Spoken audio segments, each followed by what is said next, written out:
60 ஆண்டுகளுக்கு முன்பு தனுஷ்கோடியை தாக்கிய கோர புயல் விட்டு வைத்த மிச்சங்கள் தான் இவை. 1964 ஆண்டு டிசம்பர் 23 இரவு தனுஷ்கோடியை புயல் தாக்கியது. 60 ஆண்டுகளாகியும் அந்த பகுதி மீள முடியாத அளவுக்கு புயல் பெரும் சேதங்களை ஏற்படுத்தியது. புயல் தாக்கிய போது ராமேஸ்வரத்திலிருந்து தனுஷ்கோடி நோக்கி வந்த ரயில் பாதியிலேயே நிறுத்தப்பட்ட நிலையில் காற்றின் வேகத்தில் கடலில் அடித்துச் செல்லப்பட்டது. அதில் பயணித்த 1000க்கும் மேற்பட்டோர் பலியாகினர். தனுஷ்கோடியில் ஒரு 1500 பேர் இறந்துருப்பாங்க. ட்ரெயினில் வந்தவங்க மொத்தமாக காலி, ஒரு 1500 காலி. பெட்டி டிரைவர்லேருந்து டிடிஆரில் இருந்து கொடிக்காட்டுற இவர் டிடி அவங்க எல்லாம் கம்ப்ளீட்டாக காலி. யாரும் அதில் ஒரு பிள்ளை தப்பலை. இங்கே இருந்த மக்கள் தான் தனுஷ்கோடியில் தப்புனது. முக்கிய சுற்றுலாத்தலமாக இருந்த தனுஷ்கோடியில் இருந்த பல்வேறு கட்டடங்கள் இடிந்தன. இயற்கையின் கோர முகத்தின் அடையாளமாக உள்ள தனுஷ்கோடியில் தற்போது 300க்கும் மேற்பட்ட மீனவ குடும்பங்கள் வசித்து வருகின்றனர். ஆனால் இன்று வரை குடிநீர், மருத்துவம் உள்ளிட்ட அத்தியாவசிய வசதிகள் முறையாக செய்து தரப்படவில்லை என அங்கு வசிப்போர் கூறுகின்றனர். எனவே தங்களது வாழ்க்கையை மேம்படுத்தும் வகையில் அங்கு சுற்றுலாவை மேலும் மேம்படுத்த வேண்டும் என்று அப்பகுதியினர் கோரிக்கை வைத்துள்ளனர். அனைத்து நீதிமன்றங்களிலும் துப்பாக்கி ஏந்திய காவலர்களை பணியமர்த்த வேண்டும் என்று டிஜிபி உத்தரவிட்டதை அடுத்து நெல்லை, மயிலாடுதுறை, ராணிப்பேட்டை மாவட்ட நீதிமன்றங்களில் துப்பாக்கி ஏந்திய காவலர்கள் பணியமர்த்தப்பட்டுள்ளனர். நெல்லை மாவட்ட ஒருங்கிணைந்த நீதிமன்றத்தின் 3 நுழைவாயில்களிலும் அதிநவீன துப்பாக்கிகளுடன் காவலர்கள் பாதுகாப்பு பணியில் ஈடுபட்டுள்ளனர். வழக்கறிஞர்களுக்கும் வழக்காடிகளுக்கும் நீதிபதிகளுக்கும் நீதிமன்றத்திற்கு வருபவர்களுக்கும் பாதுகாப்பு உருவான சூழ்நிலை ஏற்படும். காவல்துறையினருக்கு எங்களது திருநெல்வேலி வழக்கறிஞர் சங்கத்தின் சார்பில் மிகுந்த ஒத்துழைப்பை வழங்கி வருகிறோம்.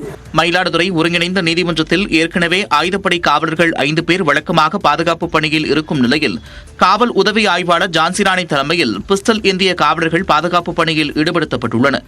இதேபோல ராணிப்பேட்டை மாவட்ட ஒருங்கிணைந்த நீதிமன்ற வளாகத்தில் 4 காவலர்கள் துப்பாக்கியுடன் பாதுகாப்பு பணியில் ஈடுபட்டு வருகின்றனர். நாகை மாவட்டம் வேதாரண்யம் அருகே மீன்பிடித்துக் கொண்டிருந்த போது விஷத்தன்மை கொண்ட சுரி மீன் கடித்ததில் மீனவர் காயமடைந்தார். வேதாரண்யம் அடுத்த கோடியக்கரை கடற்பகுதியில் 5 மீனவர்கள் மீன்பிடித்துக் கொண்டிருந்தனர். அப்போது ராஜ்குமார் என்ற மீனவரின் கையில் விஷத்தன்மை கொண்ட சுரி மீன் கடித்துள்ளது.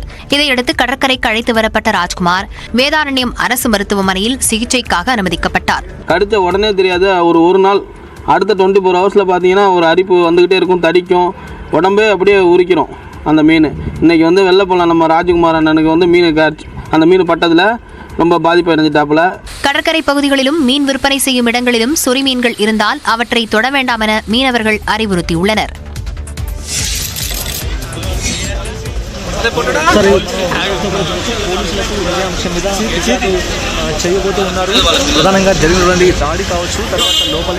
கல்வீச்சு தாக்குதல் நடத்தப்பட்டதை அடுத்து நடிகர் அல்லு அர்ஜுனின் குழந்தைகள் பாதுகாப்பான இடங்களுக்கு அழைத்து செல்லப்படும் காட்சிகள்தான் இவை.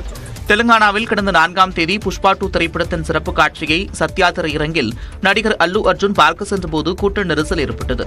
அந்த கூட்ட நெரிசலில் சிக்கி ரேவதி என்பவர் உயிரிழந்தார். இந்த விவகாரத்தில் பாதிக்கப்பட்ட குடும்பத்திற்கு 25 லட்சம் ரூபாய் அளிப்பதாக அல்லு அர்ஜுன் அறிவித்திருந்தார். இந்நிலையில் அல்லு அர்ஜுனுக்கும் மாநில முதலமைச்சர் ரேவந்த் ரெட்டிக்கும் இடையே கடும் வார்த்தை போர் நடந்து வந்தது. இந்த சூழலில் ஞாயிற்றுக்கிழமை மாலை உஸ்மானியா பல்கலைக்கழக மாணவர்கள் அல்லு அர்ஜுனின் வீட்டின் மீது கற்களை வீசியும் பூந்தொட்டிகளையும் உடைத்தும் சேதப்படுத்தினர். இந்த சம்பவம் நடக்கும்போது அல்லு அர்ஜுனின் குழந்தைகள் அல்லு அர்ஹா, அல்லு அயான் ஆகியோர் வீட்டில் இருந்துள்ளனர். தாக்குதல் சம்பவத்தை அடுத்து இருவரையும் அல்லு அர்ஜுனின் வீட்டு பாதுகாவலர்கள் பாதுகாப்பாக காரில் ஏற்றி அனுப்பி வைத்தனர். ரஷ்யாவில் தஞ்சமடைந்துள்ள சிரியாவின் முன்னாள் அதிபர் பஷர் அல் அசாதின் மனைவி அஸ்மா விவாகரத்து கோரி ரஷ்ய நீதிமன்றத்தில் மனு தாக்கல் செய்துள்ளார். 2000ஆம் ஆண்டு முதல் சிரியாவின் அதிபராக இருந்தவர் பஷர் அல் அசாத். இவரின் மனைவி அஸ்மா லண்டனில் பிறந்தவர். 2000ஆம் ஆண்டு முதல் சிரியாவின் தலைநகர் டமாஸ்கஸில் கணவர் பஷாருடன் வாழ்ந்து வந்தார். உள்நாட்டு போர் காரணமாக அண்மையில் கிளர்ச்சியாளர்களின் பிடியில் சிரியா சிக்கியதால் அங்கிருந்து வெளியேறி மனைவியுடன் பஷார் ரஷ்யாவில் தஞ்சமடைந்தனர். 270 கிலோ தங்கம், 2 பில்லியன் அமெரிக்க டாலர்கள் என 15 பேரும் பணத்துடன் ரஷ்யா சென்றிருந்தாலும் அவற்றை பயன்படுத்தவும் தங்கள் நாட்டை விட்டு வெளியேறவும் ரஷ்யா தடை விதித்துள்ளது. ரஷ்யாவில் அவர்கள் நிபந்தனையுடன் தங்கியிருந்த நிலையில் கருத்து வேறுபாடு காரணமாக கணவர் பஷாரை பிரிந்து வாழ விவாகரத்து கோரி ரஷ்ய நீதிமன்றத்தில் அஸ்மா மனு அளித்துள்ளார். ரஷ்யாவிலிருந்து வெளியேறி வேறு நாடுகளுக்கு செல்ல அனுமதி அளிக்க வேண்டும் என்றும் ரஷ்ய நீதிமன்றத்தில் அஸ்மா மனு அளித்துள்ளார். நடிகர் மன்சூர் அலி கானின் மகன் போதைப்பொருள் வழக்கில் ஜாமீன் கோரியுள்ளார். 2000ஆம் ஆண்டு முதல் சிரியாவின் முன்னாள் அதிபர் பஷர் அல் அசாதின் மனைவி அஸ்மா விவாகரத்து கோரி ரஷ்ய நீதிமன்றத்தில் மனு தாக்கல் செய்துள்ளார். 2000ஆம் ஆண்டு முதல் சிரியாவின் தலைநகர் டமாஸ்கஸில் கணவர் பஷாருடன் வாழ்ந்து வந்தார். உள்நாட்டு போர் காரணமாக அண்மையில் கிளர்ச்சியாளர்களின் பிடியில் சிரியா சிக்கியதால் அங்கிருந்து வெளியேறி மனைவியுடன் பஷார் ரஷ்யாவில் தஞ்சமடைந்தனர். 2000ஆம் ஆண்டு முதல் சிரியாவின் தலைநகர் டமாஸ்கஸில் கணவர் பஷாருடன் வாழ்ந்து வந்தார். போதைப் பொருள் வழக்கில் சிறையில் இருக்கும் நடிகர் மன்சூர் அலிகானின் மகனின் பிணை மனு மீது நாளை விசாரணை நடைபெறவுள்ளது. ஆந்திராவிலிருந்து கஞ்சா, மெத்தம்பெட்டமைன் போன்ற போதைப் பொருட்களை வாங்கி செல்போன் செயலி மூலம் சென்னையில் கல்லூரி மாணவர்களுக்கு விற்பனை செய்த வழக்கில் நடிகர் மன்சூர் அலிகானின் மகன் அலிகான் துக்ளக் கடந்த 4ஆம் தேதி கைது செய்யப்பட்டார். தற்போது அவர் நீதிமன்ற காவலில் இருக்கும் நிலையில் பிணை வழங்கக் கோரி சென்னை போதைப்பொருள் தடுப்பு நீதிமன்றத்தில் அலிகான் துக்ளக் தரப்பில் மனு தாக்கல் செய்யப்பட்டுள்ளது. அதில் போதைப் பொருட்கள் எதுவும் இல்லாத போதும் தான் கைது செய்யப்பட்டதாகவும் போதைப் பொருள் கடத்தலில் தனக்கு எந்த தொடர்பும் இல்லை எனவும் மன்சூர் அலிகானின் மகன் தெரிவித்துள்ளார். மேலும் தனக்கு பிணை வழங்கினால் நீதிமன்றம் விதிக்கும் நிபந்தனைகளை ஏற்க தயாராக இருப்பதாகவும் மனுவில் அலிகான் துக்ளக் உறுதியளித்துள்ளார். இந்த மனு சென்னை போதைப் பொருள் தடுப்பு சிறப்பு நீதிமன்றத்தில் நாளை விசாரணைக்கு வரவுள்ளது.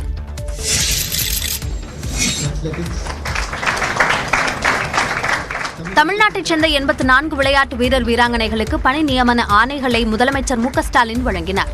விளையாட்டுத்துறை மூலமாக 3 விழுக்காடு இடஒதுக்கீட்டின் கீழ் சர்வதேச மற்றும் தேசிய அளவிலான போட்டிகளில் வென்றோருக்கு பணி நியமன ஆணைகள் வழங்கப்பட்டன.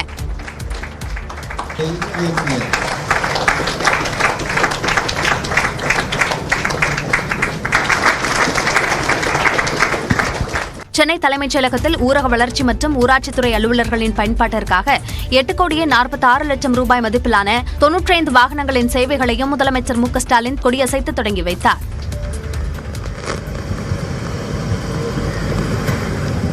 தமிழ்நாட்டின் 21 மாவட்டங்களில் 64,44,00,000 ரூபாய் மதிப்பீட்டில் கட்டப்பட்ட 400 வகுப்பறை கட்டடங்களையும் முதலமைச்சர் மு க ஸ்டாலின் காணொலி வாயிலாக திறந்து வைத்தார். 6 மாவட்டங்களில் 35,24,00,000 ரூபாய் செலவில் கட்டப்பட்டுள்ள 9 ஊராட்சி ஒன்றிய அலுவலக கட்டடங்களையும் அவர் திறந்து வைத்தார். அரசு பேருந்து ஓட்டுநர்கள் பணியின் போது செல்போன் பயன்படுத்தினால் 29 நாட்கள் பணியிடை நீக்கம் செய்யப்படுவார்கள் என்று போக்குவரத்து துறை எச்சரித்துள்ளது. அரசு பேருந்து ஓட்டுநர்கள் பணியின் போது செல்போன் பயன்படுத்தக்கூடாது என்று ஏற்கனவே கட்டுப்பாடு விதிக்கப்பட்டுள்ளது. ஓட்டுநர்கள் பணியின் போது சட்டையின் மேல் பாக்கெட்டில் செல்போன் வைத்திருத்தல் கூடாது என்றும் அதனை நடத்துனரிடம் ஒப்படைத்துவிட்டு பணி முடிந்த பிறகு பெற்றுக்கொள்ள வேண்டும் என்றும் அறிவுறுத்தல் வழங்கப்பட்டுள்ளது. ஆனால் அதனை மீறி செல்போன் பயன்படுத்தியபடி அரசு பேருந்து ஓட்டுநர்கள் பேருந்தை இயக்கும் வீடியோ காட்சிகள் வெளியாகி வருகின்றன. இந்நிலையில் அரசு பேருந்து ஓட்டுநர்கள் பணியின் போது செல்போன் பயன்படுத்தினால் 29 நாட்கள் பணியிடை நீக்கம் செய்யப்படுவார்கள் என்று போக்குவரத்து துறை எச்சரிக்கை விடுத்துள்ளது. இது தொடர்பாக பேருந்து ஓட்டுநர்களுக்கு அறிவுறுத்தல் வழங்கும்படி அனைத்து போக்குவரத்து மண்டல அதிகாரிகளுக்கும் உத்தரவு பிறப்பிக்கப்பட்டுள்ளது. 2025ஆம் ஆண்டிற்கான முத்தமிழ் அறிஞர் கலைஞர் மு கருணாநிதி பொற்கிழி விருது அறிவிக்கப்பட்டுள்ளன. வரும் 27ஆம் தேதி 48வது சென்னை புத்தக காட்சி சென்னை நந்தனம் YMCA மைதானத்தில் தொடங்க உள்ளது. இதனை துணை முதலமைச்சர் உதயநிதி ஸ்டாலின் தொடங்கி வைத்து விருதுகளை வழங்க உள்ளார். உரைநடை, கவிதை, நாவல் உள்ளிட்ட பிரிவுகளில் முத்தமிழறிஞர் கலைஞர் மு கருணாநிதி பொற்கிழி விருது வழங்கப்பட உள்ளது. உரைநடை பேராசிரியர் அருணன், கவிதை நெல்லை ஜெயந்தா, நாவல் சுரேஷ்குமார் இந்திரஜித், சிறுகதை என் ஸ்ரீராம், நாடகம் கலைராணி, மொழிபெயர்ப்பு நிர்மால்யா. பப்பாசி சார்பில் சிறந்த பதிப்பாளருக்கான பதிப்பகச் செம்மல் க கணபதி விருது கற்பகம் புத்தகாலயத்திற்கு அறிவிக்கப்பட்டுள்ளது. சிறந்த குழந்தை எழுத்தாளருக்கான விருது அழவள்ளியப்பா, தமிழறிஞருக்கான விருது சபா அருணாச்சலத்திற்கு அறிவிக்கப்பட்டுள்ளது. ஜனவரி 12ஆம் தேதி வரை 48வது புத்தக காட்சி நடைபெற உள்ளது. மொத்தம் 900 அரங்குகள் அமைக்கப்பட உள்ளன. ஓவியப் போட்டி, பேச்சுப் போட்டி என மாணவர்களுக்கான பல்வேறு போட்டிகள் நடத்தப்படும் என்றும் அறிவிக்கப்பட்டுள்ளது.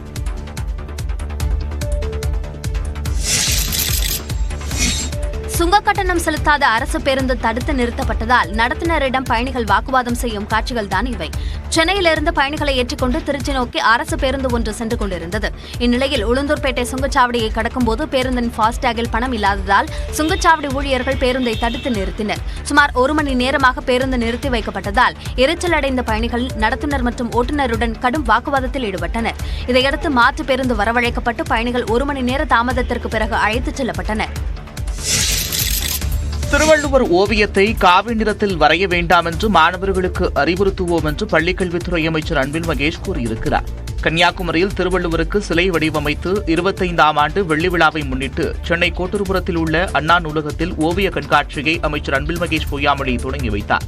இதனையடுத்து செய்தியாளர்களை சந்தித்த அவரிடம் காவி நிறத்தில் திருவள்ளுவரை மாணவர் ஒருவர் வரைந்துள்ளது குறித்து கேள்வி எழுப்பப்பட்டது. அதற்கு பதிலளித்த அமைச்சர் அன்பில் மகேஷ் பொய்யாமொழி, திருவள்ளுவர் ஓவியத்தை காவி நிறத்தில் வரைய வேண்டாம் என்று மாணவர்களுக்கு அறிவுறுத்துவோம் என்றும் கூறினார். ஓவியம் வரைந்து அந்த பிள்ளைங்கள்ட்ட நாங்கள் சொல்லிடுறோம், அந்த மேடம் வரையக்கூடாது.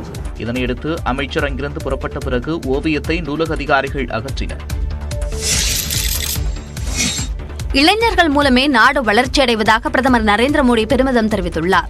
71,000 பேருக்கு அரசு பணி நியமன ஆணை வழங்கும் நிகழ்ச்சியில் பிரதமர் நரேந்திர மோடி காணொலி வாயிலாக பங்கேற்றார். அப்போது பேசிய பிரதமர் நரேந்திர மோடி கடந்த 1.5 ஆண்டுகளில் மட்டும் 10 லட்சம் பேருக்கு அரசு வேலை அளித்துள்ளதாகவும் இது மிகப்பெரிய சாதனை என்றும் தெரிவித்தார். पहले की किसी भी सरकार के समय इस तरह मिशन मोड में युवाओं को भारत सरकार में पक्की नौकरी नहीं मिली है. Make in India, Atma Nirbhar, start up India, stand up India உள்ளிட்ட அனைத்து திட்டங்களும் இளைஞர்களை மையப்படுத்தியே முன்னெடுக்கப்பட்டுள்ளதாகவும் பிரதமர் நரேந்திர மோடி பெருமிதம் தெரிவித்துள்ளார். இளைஞர்கள் ஸ்டார்ட் அப் நிறுவனங்களை தொடங்கும் போது அவர்களுக்கு உதவும் வகையில் உகந்த சூழலை ஏற்படுத்தி ஆதரவு தரப்படுவதாகவும் பிரதமர் பெருமிதம் தெரிவித்தார்.